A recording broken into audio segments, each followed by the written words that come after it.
दौलत और राशि को आदर्श पति पत्नी का खिताब मोहल्ले में ही नहीं, उसके रिश्तेदारों और मित्रों से भी प्राप्त है।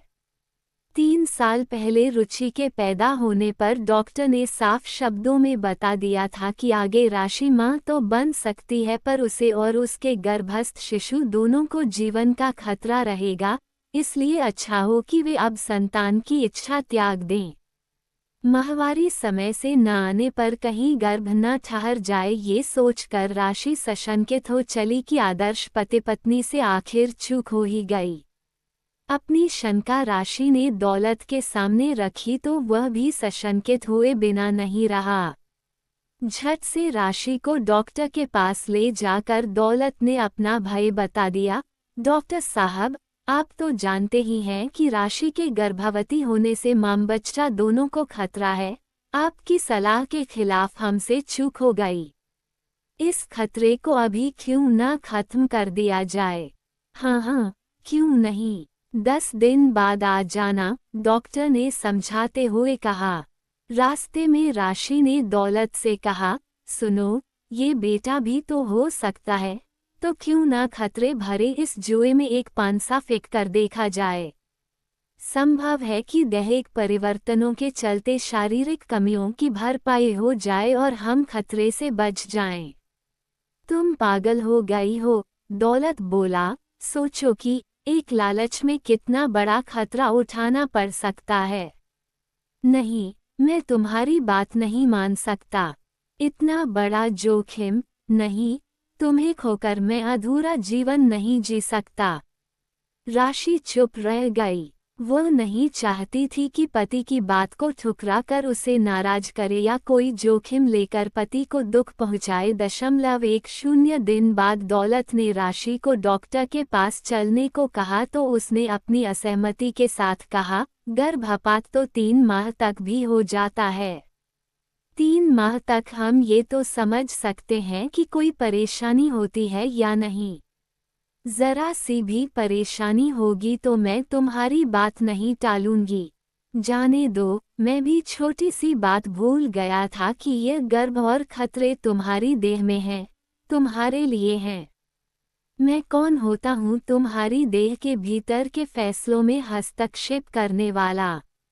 निराश मन से कहता हुआ वह कार्यालय चला गया। शाम को कार्यालय से दौलत घर जल्दी पहुंच गया और बिना कुछ बोले सोफे में धंस कर बैठ गया। ये देख राशि बगल में बैठती हुई बोली, तुम्हारा मन ठीक नहीं है, नाहक परेशान हो। अभी 1.5-2 माह तुम्हें गंवारा नहीं है तो चलो, सफाई करवा लेती हूँ। बस अब तो खुश हो जाओ प्यारे, ये तुच्छ बात क्या, मैं तो आपके एक इशारे पर जान देने को तैयार हूँ।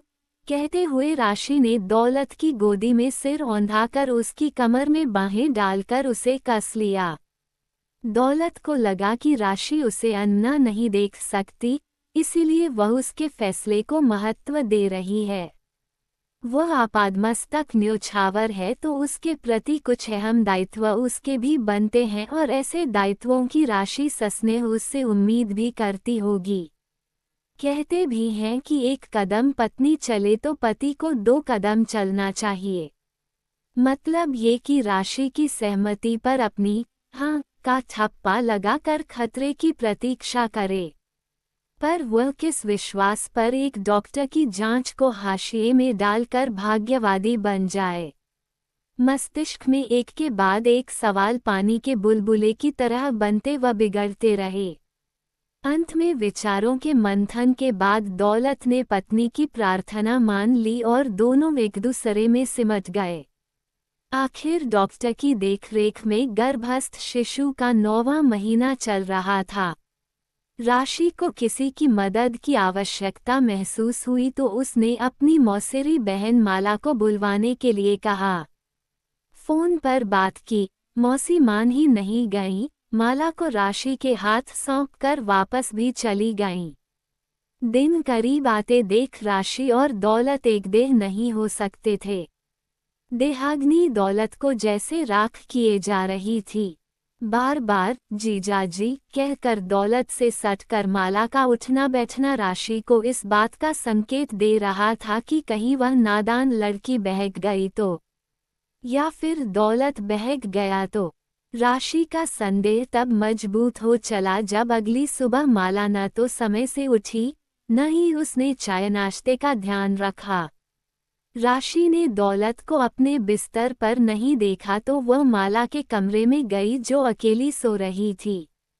रसोई में देखा तो दौलत टोस्ट और चाय तैयार कर रहा था। आहट पाकर दौलत अधबुझी राशि को देख चौंक कर बोला, अरे तुमने ब्रश किया कि नहीं? उसके गाल पर चुंबन की छाप छोड़ते हुए फिर बोला, मैंने सोचा आज मैं ही कुछ बना कर देखूं। पहले हम दोनों मिलकर सब कुछ बना लेते थे पर अब मेरी आदत छूट गई है। तुम्हारी वजह से मैं पक्का आलसी हो गया हूँ। जाओ कुल्ला करो और मैं चाय लेकर आता हूँ। मैं तो ये देख रही थी कि रुचि स्कूल के लिए लेट हो रही है और घर में आज सभी घोड़े बेचकर सो रहे हैं। आज रुचि को जगाया नहीं गया। मन का वहम छिपाकर राशि रुचि के स्कूल की बात कह बैठी। कल रात को तो बताया था कि आज उसकी छुट्टी है, मेरी भुलक कर रानी। कहीं मुझे न भूल जाना। वैसे भी आजकल मुझे बहुत तड़पा रही हो, कहते हुए दौलत राशि को अपनी बाहों में भींचकर लिपट गया। प्यार करने के लिए लिपटे पति पत्नी को पता नहीं था कि रसोई में आती माला ने उन्हें लिपटे हुए देख लिया है। वह बाधा डालते हुए बोली थी, दीदी तुम क्यों रसोई में आ गईं? मैं छुट्टी की वजह से आज लेट हो गई। चौंक कर दौलत राशि से अलग छिटक गया और खौल रही चाय में व्यस्त होकर बोला, साली साहिबा मैंने सोचा कि आज सभी को बयासी चाय पिलाऊं। चाय तैयार हो तब तक आप रुचि को जगाकर नाश्ते के लिए तैयार कीजिए। माला रुचि को जगाने में लग गई। सबसे पहले चाय माला ने पी और पहली चुस्की के साथ ही ताली बजाकर हंस पड़ी। दौलत झेप गया। उसे लगा कि कहीं चाय में चीनी की जगह नमक तो नहीं पड़ गया। उसको हंसते देखकर राशि ने चाय का प्याला उठाया और मुंह से लगाकर टेबल पर रखते हुए हंसकर बोली, बहुत अच्छी चाय बनी है। रुचि जरा देख तो चाय पीकर। रुचि ने चाय का स्वाद लिया और वह भी मौसी से चिपट कर हंस पड़ी। बस दौलत ने चाय का स्वाद लिया तो बोल पड़ा, धत तेरे की, ये दौलत का बच्चा भी किसी काम का नहीं। इतनी मीठी चाय। उसने सभी कप उठाए और रसोई की ओर चल दिया। पीछे से माला रसोई में पहुंची। हटिए जीजाजी, आप जैसी हरी भरी चाय मैं तो फिलहाल नहीं बना पाऊंगी, पर नीरस चाय ही सही, मैं ही बनाती हूँ, कहकर माला हंस पड़ी। दौलत ने सोचा था कि सभी को नाश्ता तैयार करके सरप्राइज दे, पर पान से उल्टे ही पड़ गए। लेकिन जो हुआ अच्छा हुआ। काफी दिनों बाद शक में जी रही राशि आज जी भर कर हंसी तो पेट में दर्द के चलते दौलत ने राशि को अस्पताल में भर्ती करवाया और माला को अस्पताल में रात दिन रुकना पड़ा। दूसरे दिन मौसी आ गई थी, सो ये काम उन्होंने ले लिया और माला को घर भेज दिया। घर में भोजन की व्यवस्था करते करते माला को दौलत के करीब आने व बहकने के मौके मिले। जवान लड़की घर में हो, संग साथ एक दूसरे को कुछ कुछ छूना और छूने की हद पार कर जाना, फिर अच्छे बुरे से बेपरवाह एक कदम और बस एक और कदम ही दौलत और माला के करीब लाया। दौलत ने और करीब आकर माला को अपनी बाहों में भींचकर गाल पर चुंबन जड़ दिया। माला लाज से सिहर उठी, साथ ही भीतर से दहक गई। दौलत ने भी माला की सिहरन व दहक महसूस की। दौलत एक बार तो तड़प उठा पर सॉरी माला जी कहकर झटके से दूर हो चुका था और कान पकड़कर माफी मांगने लगा, सॉरी, अब कभी नहीं, किसी हालत में नहीं। मैं भूल गया था कि हमारे बीच में क्या रिश्ता है, और फिर नजर झुकाकर वह बाहर चला गया था। मर्द का स्पर्श पाकर देह के भीतर स्वर्गिक एहसास से माला तड़प गई थी। शायद कुछ अधूरा रह गया था जो अब पूरा न हुआ तो वह बराबर छटपटाती रहेगी। काश यह अधूरापन समाप्त हो जाए। काश एक कदम और, उस एक कदम और के परिणाम अब माला की सोच के बाहर थे। उसको दुनियादारी की चिंता नहीं रही। उसे सुध-बुध थी तो सिर्फ ये कि यह अधूरापन अब वह नहीं सह पाएगी। अब उसे हर कीमत पर दौलत का स्पर्श चाहिए, भले ही उसे कई मौत मरना पड़े। वह तकिए को वक्ष के नीचे भींचकर पलंग पर औंधी पड़ी छटपटाती रही। अस्पताल की कैंटीन में मौसी को लंच करवाकर दौलत काफी देर रुका। डॉक्टर ने तो सब सामान्य बताया, इसलिए उसकी खुशी का ठिकाना ना था। अगले दिन ऑपरेशन की तारीख थी। ऑपरेशन को लेकर दौलत व राशि संदेहजनक स्थिति से गुजर रहे थे। रात को घर आकर दौलत रुचि और माला के साथ खाना खाकर अपने कमरे में सोने की कोशिश कर रहा था और माला अपने कमरे में। दौलत सोच रहा था कि माला ने आपत्ति नहीं जताई तो क्या, पर अब वह उसके लिए सम्माननीय व्यक्ति नहीं रहा। अपने ही घर में उसे माला जैसी मेहमान की इज्जत के साथ छेड़छाड़ नहीं करनी चाहिए थी। हर अगले कदम के भले बुरे के बारे में उसे अवश्य सोच लेना चाहिए। मुश्किल से दौलत को उनींदी हालत में रात काटनी पड़ी। पुरुष होकर इतना भला बुरा सोच ले तो वह वाकई पुरुष है। बहककर संभल चुके पुरुष को चट्टान समझकर उल्टे पांव वापस लौट जाए वही समझदार स्त्री है। जमीर सभी का सच बोलता है, परंतु उस जमीर के सच को सुनने वाले दौलत जैसे पुरुष विरले ही होते हैं।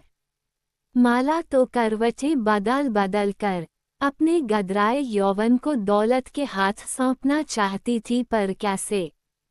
क्या ये संभव था? दौलत माफी मांगकर माला से नजदीकी समाप्त कर चुका है, परंतु माला में एक ही चाहत पल रही थी कि वह अपना सब कुछ दौलत को सौंप दे। माला अब अपनी देह की दास थी। छटपटा कर वह कब उठकर कमरे से निकली और कब दौलत की चादर में धीरे से घुसकर लेट गई, उसे पता ही नहीं चला। पर आहट पाते ही दौलत उठकर बेड के नीचे उतरकर धीमे स्वर में बोल पड़ा, माला, मैंने तुमसे माफी मांगी है। इस माफी का सम्मान करो। मैं तुम्हारे राशि, रुचि, इस घरौंदे के भविष्य को धोखा नहीं दे सकता। देखो, भूल जब समझ में आ जाए, त्याग देनी चाहिए। तुम जानती हो कि जिस इच्छा पूर्ति के लिए तुम पहल कर रही हो, इससे कितनी जिंदगियां बर्बाद हो सकती हैं, जिनमें एक जिंदगी तुम्हारी भी है। मौसी जी जानेंगी तब क्या होगा, और राशि जानेगी तो पता है, वह मर जाएगी जिसकी जिम्मेदार तुम भी बनोगी। चलो, अब अपने कमरे में जाओ और मेरी साली साहिबा की तरह बर्ताव करो। तुम अपनी इस देह को और अपने स्त्रीत्व को अपनी सुहागरात के लिए बचा कर रखो। ऐसी जल्दी न करो कि अपने पति के लिए ये तोहफा गंवाकर अंतिम सांस तक आत्मग्लानि के बोझ से दबकर आनंद न पा सको और न ही पति को दे सको। हमारे बीच जीजा साली का रिश्ता है, इस रिश्ते का सम्मान करो। मैं गलत हूँ, मैंने अपना कदम पीछे हटाया तो तुम भी अपने को गलत मानकर अपने कदम पीछे हटा लो। सुबह का भूला शाम को घर आ जाए तो उसे भूला नहीं कहा जाता। मैं भूल कर लौट आया, इसी तरह तुम भी लौट जाओ और अपनी जिंदगी के साथ तमाम जिंदगियों को तबाह होने से बचाओ। माला चुप नहीं रह सकी, वह बोल पड़ी, जीजाजी, रिश्तों का मैं क्या करूं? अहम बात तो यह है कि मेरे शरीर में आग आपने लगाई है, इसे बुझाने के लिए कहाँ जाऊं? किस घाटी में कूद जाऊं? दौलत ने माला की मंशा को स्पष्ट किया, तुम गलत हो, माला। माला जिद कर बोली, मैं गलत सही की बात नहीं करती। मैं तो सिर्फ जानती हूँ कि आप मुझे मेरी ही देहाग्नि से जलाकर राख कर देना चाहते हो। मैं अपनी इस देहाग्नि को बर्बाद नहीं होने दूंगी और न ही इसे और ज्यादा छटपटाने दूंगी। मुझे पता नहीं था कि तुम इतनी जिद्दी और महत्वाकांक्षी हो कि अपना तो अपना, सारे परिवार, समाज की हदें पार करने पर तुल जाओगी। क्या तुम्हें समझ में नहीं आ रहा है कि जो तुम करने वाली हो वह कितना बुरा है? दौलत ने समझाने की कोशिश की और उसकी बांह पकड़कर बच्चों की तरह खींचकर उसके कमरे में ले गया और बोला, कुछ लाज हो तो यह नादानी छोड़ दो और अच्छी औरत की तरह पेश आओ। जो तुम चाहती हो वह पति के साथ किया जाता है। बात टल गई, पर माला रात भर नहीं सोई। आंखें सूजकर लाल हो गईं और उसके चेहरे पर रंगत की जगह अधूरेपन की बेचैनी झलक रही थी, जैसे वह कुछ भी कर सकती है। अगले दिन ऑपरेशन की वजह से दौलत अस्पताल में रहा और दोपहर बाद माला भी पहुंच गई। ऑपरेशन सफलतापूर्वक हो गया और बेहोश राशि बाहर आ गई। कुछ घंटों बाद दौलत बेटे को देखकर खुशी से उछल पड़ा था। इस अवसर पर माला भी नवजात बहनोते को गोदी में लेकर राशि के चेहरे पर तब तक नजर गड़ाए रही जब तक कि उसे यह समझ में नहीं आ गया कि राशि और उसके नवजात शिशु का मासूम चेहरा उससे किस तरह प्यार के हकदार हैं। कुछ पल सोचने के बाद पिछली रात तक उसके मन पर पला ज्वार आंखों के रास्ते बह चला। आंखों में रोशनी लौटी तो माला ने अपने आंसू पोंछकर नवजात बहनोते को इस प्रकार से चूमा जैसे कह रही हो कि अरे फूल की पंखुड़ी से बच्चे, आज तुझे देखकर मेरा मन भी फूल सा हल्का हो गया है। दोस्तों, अगर वीडियो अच्छा लगा तो वीडियो को लाइक और चैनल को सब्सक्राइब जरूर करें। और यह कहानी आपको इसलिए सुनाई जाती है ताकि आप लोग इन कहानियों में से कुछ न कुछ सीख सको और अपने जीवन में उस चीज़ को अप्लाई कर सको।